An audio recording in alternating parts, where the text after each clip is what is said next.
শিলিগুড়িতে রঙিন প্রতিবাদ, সমান অধিকারের দাবিতে অষ্টম প্রাইড র্যালি। সমাজের স্বীকৃতি এবং সমান অধিকারের দাবিতে শিলিগুড়িতে অনুষ্ঠিত হলো অষ্টম প্রাইড র্যালি। রঙিন পতাকা, প্ল্যাকার্ড এবং জোরালো স্লোগানের মাধ্যমে নিজেদের পরিচয়, অস্তিত্ব এবং অধিকার তুলে ধরলেন সমকামী এবং রূপান্তরকামী সমাজের মানুষজন। রবিবার মহাত্মা গান্ধী মোড় থেকে শুরু হওয়া এই র্যালি হিলকার্ট রোড পরিক্রমা করে বাঘা যতীন পার্কে গিয়ে শেষ হয়। র্যালি চলাকালীন পথ চলতি মানুষের মধ্যেও সচেতনতার বার্তা পৌঁছে দেওয়ার চেষ্টা করেন অংশগ্রহণকারীরা। র্যালি শেষে বাঘা যতীন পার্কে আয়োজন করা হয় সাংস্কৃতিক অনুষ্ঠান এবং আলোচনা সভা। সেখানে বক্তারা জানিয়েছেন, আজও সমাজের নানা ক্ষেত্রে বৈষম্যের শিকার হতে হচ্ছে এলজিবিটিকিউ সম্প্রদায়ের মানুষদের। এদিন সন্তান দত্তক নেওয়ার অধিকার, সমকামী বিষয়ে আইনি স্বীকৃতি দেওয়া এবং সমাজের সব স্তরে সমান অধিকার নিশ্চিত করার দাবিতে জোরালো আওয়াজ ওঠে। আয়োজকদের বক্তব্য, প্রাইড র্যালির মাধ্যমে ভয় নয়, ভালোবাসা এবং সমান অধিকারের বার্তাই ছড়িয়ে দিতে চান তারা।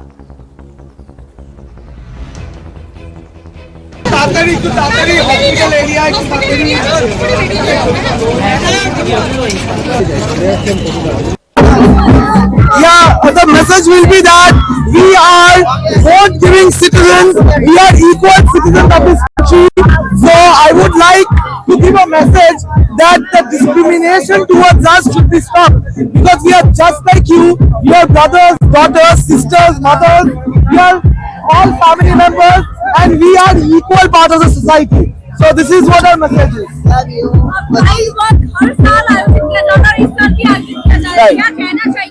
Absolutely, like we have our sister Miss Pallavi with us, and প্রত্যেক বার এটা আমরা সব বানাই, আমরা এই প্রাইড ওয়াক অর্গানাইজ করি। We do this every year with the motive that the procession, government, state, central government, they should look at us.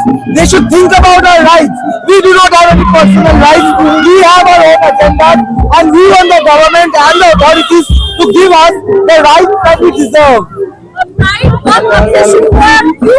Siliguri में ये 8वां साल है और हम लोग इसी को लेकर आते हैं so that we claim our rights. कोई भी पर्सनल लॉस, पर्सनल राइट्स हम लोग के लिए नहीं है. So we are claiming our rights. There are transgender act, but कोई अथॉरिटी को पता नहीं कि ऐसा एक्ट भी एग्जिस्ट करता है. গভর্নমেন্টের এই চাহিদা যে আপনারা সেন্সিটাইজড হন, আপনারা জানুন যে কি আইন আছে, ট্রান্সজেন্ডার পারসন, কুয়ার, এলজিবিটিকিউ পারসন যারা আছে তাদের কি কি রাইটস আছে, সরকারকে অ্যাওয়্যার হতে হবে, সরকারকে জানতে হবে, এবং সব রকম rights, right two marriage, right two inheritance, right two adopt, right two education, right to health, এগুলো সব আমাদের ট্রান্স বোনেদের, ট্রান্স ভাইদের, এলজিবিটিকিউ কমিউনিটি সবার দরকার। আমি চাই, আমি এই কারণে এসেছি, আমি পল্লবী সরকার, যে আমার বেসিক হাত দেয় সুকান্তনগরের ছেলেপেয়েরা, যে ছোট থেকে আমি দেখেছি তারা আমাকে কি করে বুকে হাত দেয়, যে আমি ছেলে কিনবে। আমি প্রতিবাদ করেছি, কেস করেছি, কিন্তু তার কোনো প্রতিবাদ হয়নি, কারণ রাতের সময় ওয়ার্ডে কাউন্সিলর তাদের মুখে এক বস্তা টাকা ঢেলে এসেছে। আমরা বঞ্চিত, সব ক্ষেত্রে বঞ্চিত। কেন বঞ্চিত? কেন বঞ্চিত? ওয়াই? আপনার নাম?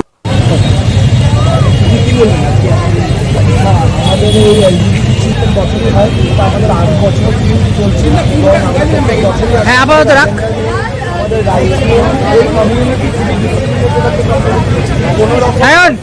এইসব জায়গায় যদি ডিসক্রিমিনেশন না হয়, তাহলে যদি কমপ্লিট করতে পারে পড়াশোনা, তাহলে যাতে হেলথ ফেসিলিটি ভালো করে পায়, এইসব জিনিস